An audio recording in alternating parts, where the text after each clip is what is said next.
Assalamualaikum warahmatullahi wabarakatuh. Selamat berjumpa kembali di channel Pelajaran Agama Islam, channel yang berisi materi pelajaran yang terdiri dari mapel akidah akhlak, Quran hadis, fikih, SKI, dan mata pelajaran bahasa Arab.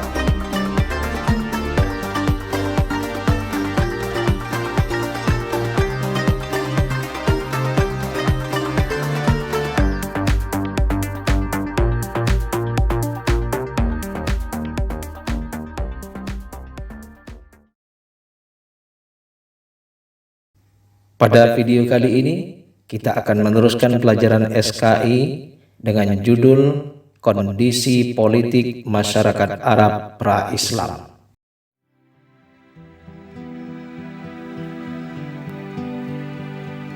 Sebelum Islam datang, bangsa Arab dipengaruhi oleh tiga kekuatan politik, yaitu Kekaisaran Bizantium, Kekaisaran Persia yang memeluk agama Zoroaster, serta dinasti Himyar yang berkuasa di Arab bagian selatan.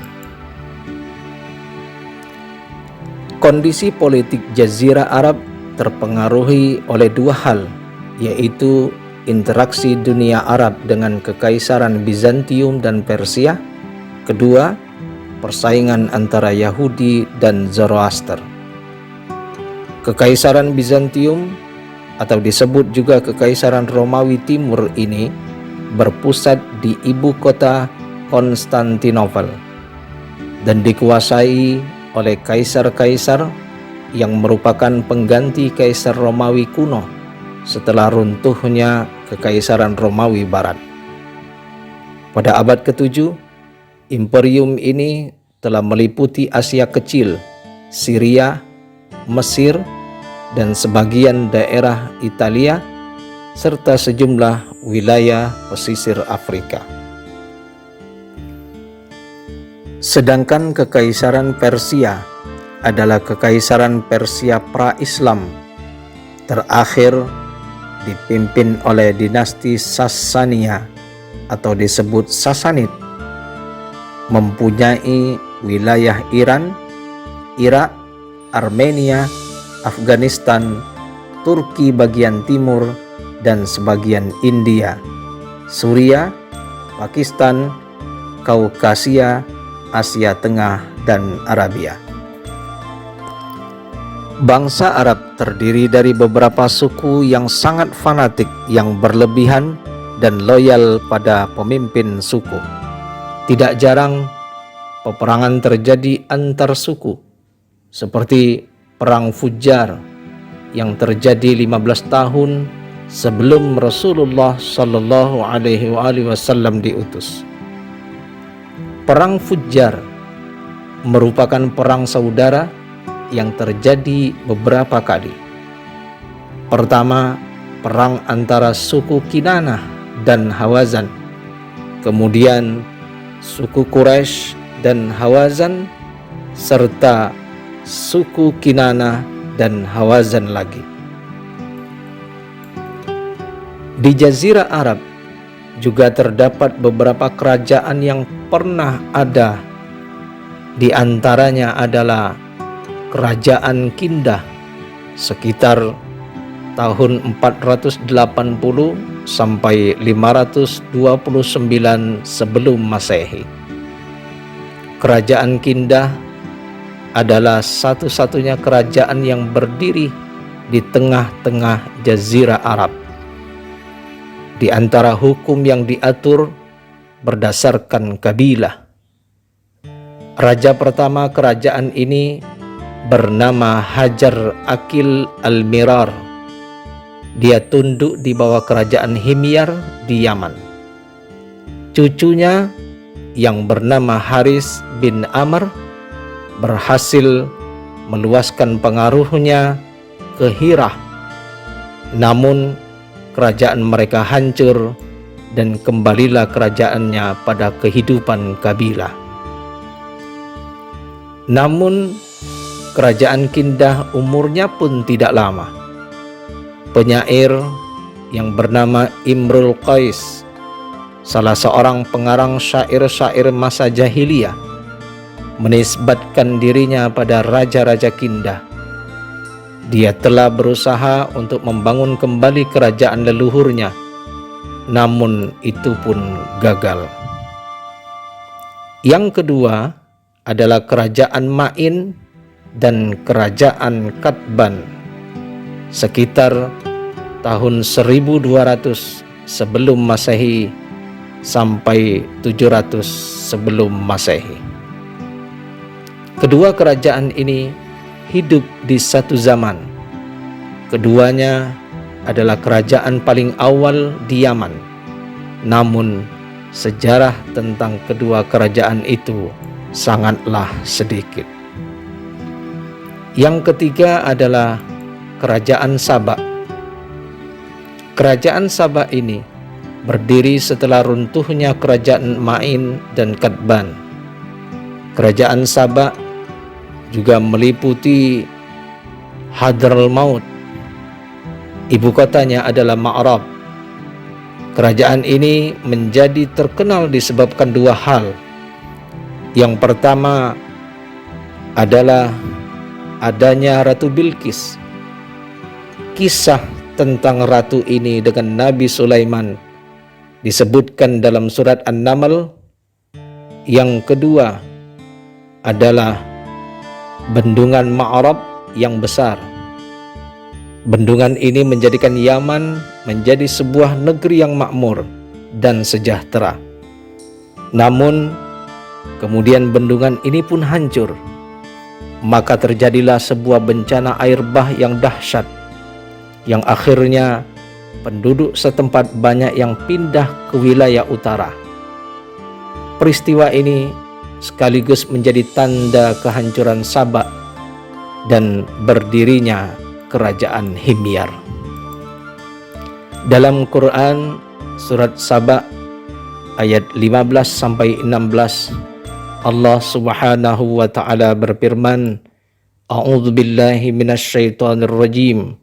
Laqad kana li saba'in fi maskanihim ayah jannatani 'an yamini wa shimal kulu mir rizqi rabbikum washkuru lah baldatun tayyibatu wa rabbun ghafur fa'aradu fa'arsalna 'alaihim saylal 'arim wa baddalnahum bi jannatayhim jannatain zawatai ukulin khamti wa asli wa syai'im min sidrin kalil. Sesungguhnya bagi kaum Sabak ada tanda kekuasaan Tuhan di tempat kediaman mereka, yaitu dua buah kebun di sebelah kanan dan di sebelah kiri. Kepada mereka dikatakan, makanlah olehmu dari rizki yang dianugerahkan Tuhanmu dan bersyukurlah kamu kepadanya. Negerimu adalah negeri yang baik dan Tuhanmu adalah Tuhan yang Maha Pengampun. Tetapi mereka berpaling, maka kami datangkan kepada mereka banjir yang besar dan kami ganti kedua kebun mereka dengan dua kebun yang ditumbuhi pohon-pohon yang berbuah pahit, yaitu pohon asal dan sedikit dari pohon sidr. Quran surat Sabak ayat 15 sampai 16.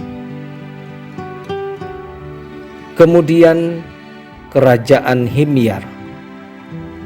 Kerajaan ini berdiri setelah runtuhnya Kerajaan Sabak dan menjadikan Zofar sebagai ibu kotanya. Raja-rajanya menggelari dirinya dengan Tababi'ah. Sabak dan Himyar meninggalkan peninggalan-peninggalan yang menunjukkan keagungan kemajuan yang dicapai dua kerajaan ini. Kerajaan ini kemudian semakin mundur di akhir-akhir pemerintahannya, sehingga Yaman diduduki oleh orang-orang Romawi dan disusul kemudian oleh Persia. Selanjutnya adalah pendudukan Romawi di Yaman. Dzunnuwas adalah Raja Himyar yang memeluk agama Yahudi, memberi pilihan kepada orang-orang Masehi Najran antara memeluk agama Yahudi atau mereka harus mati. Ternyata mereka lebih baik memiliki mati daripada dipaksa harus memeluk agama Yahudi. Maka dia segera menggali parit dan mereka dibakar di dalam parit itu. Hal ini diabadikan dalam Al-Quran surat Al-Buruj ayat 4-6 yang berbunyi, A'udzu billahi minasyaitonir rajim. Qutila ashabul ukhdud an-nari dzatil waqud idhum 'alaiha qu'ud. Binasalah orang-orang yang membuat parit, yaitu para pembesar Najran di Yaman, yang berapi, yang mempunyai kayu bakar ketika mereka duduk di sekitarnya. Quran surat Al-Buruj ayat 4-6. Sebagian mereka melarikan diri dan meminta bantuan kepada penguasa Habasyah yang menganut agama Kristen atau An-Najasyi, yang kemudian meminta bantuan pada Kaisar Romawi, pelindung agama Kristen. Kaisar kemudian mengirimkan kapal perang dan senjata, maka Najasyi mampu menaklukkan kota Yaman berkat komandannya yang bernama Arbad. Pada saat itu, salah seorang pembantu dekatnya yang bernama Abraha melakukan pemberontakan dan akhirnya membunuhnya. Maka jadilah Abraha penguasa di Yaman. Peristiwa ini terjadi pada saat hidupnya Abdul Muthalib bin Hashim, yakni kakek baginda Rasulullah sallallahu alaihi wasallam. Selanjutnya adalah pendudukan orang-orang Persia atas Yaman. Salah seorang anak Raja Himyar yang bernama Saif bin Ziyazan melarikan diri ke Persia. Dia meminta bantuan kepada orang-orang Persia untuk mengeluarkan orang-orang Habasyah dari negerinya. Maka mereka pun bergerak dan mampu mengalahkan orang-orang Romawi. Kisra Persia memerintahkan agar mengangkat Saif sebagai raja untuk seluruh Yaman. Setelah Saif terbunuh, Kisra mengirim Wahruz menjadi penguasa di Yaman dan tunduk di bawah pemerintahan Persia. Setelah Wahruz pun meninggal, dia digantikan oleh anak-anak dan cucu-cucunya. Tatkala Rasulullah sallallahu alaihi wasallam diangkat sebagai rasul, penguasa Yaman asal Persia saat itu adalah Bazan, yang merupakan salah seorang keturunan Wahruz. Rasulullah sallallahu alaihi wasallam mengajak Bazan untuk memeluk Islam. Ia menyambut ajakan itu dan kemudian masuk agama Islam. Kemudian ada lagi kerajaan Hira. Sejarah keamiran Hira mulai sejak abad 111 Masehi dan kemudian terus berdiri sampai lahirnya Islam. Kerajaan ini telah berjasa juga terhadap kebudayaan Arab, karena warga negaranya banyak mengadakan perjalanan-perjalanan di seluruh jazirah Arab, terutama untuk berniaga. Dalam hal itu, mereka juga menyiarkan kepandaian menulis dan membaca. Karena itu, mereka dapat dianggap sebagai penyair ilmu pengetahuan di Jazirah Arab. Selanjutnya adalah kerajaan Ghassan. Nama Ghassan itu berasal dari mata air di Syam yang disebut Ghassan.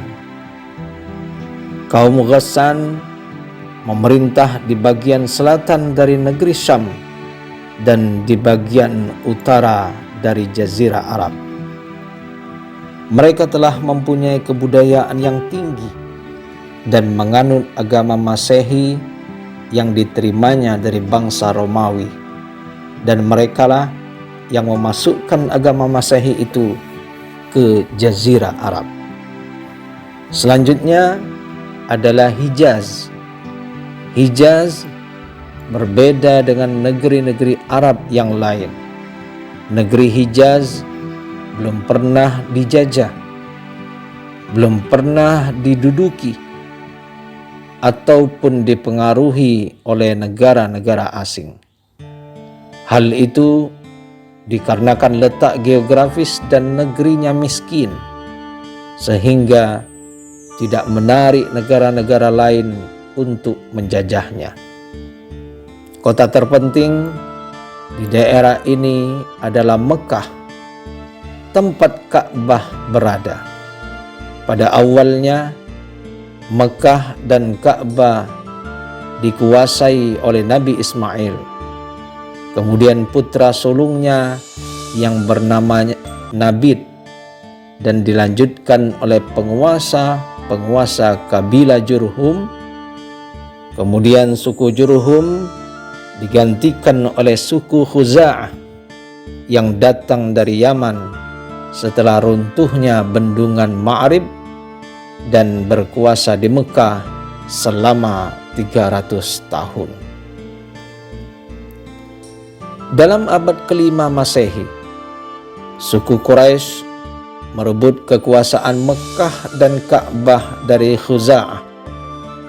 Mekah mengalami kemajuan di bawah kekuasaan suku Quraisy untuk mengurus Mekah dan mengamankan para peziarah yang datang ke kota Mekah. Suku Quraisy mendirikan semacam pemerintahan. Selain itu, suku Quraisy mengatur urusan yang berkenaan dengan Ka'bah. Ada 10 jabatan tinggi yang dibagikan kepada kabilah dari suku Quraisy. Antara lain adalah yang pertama, Hijabah atau disebut dengan penjara kunci Ka'bah. Yang kedua adalah Siqayah atau penjaga air mata Zamzam. Yang ketiga adalah Jiyad, kekuasaan hakim sipil dan kriminal. Yang keempat adalah Sifarah, kuasa usaha negara ataupun duta.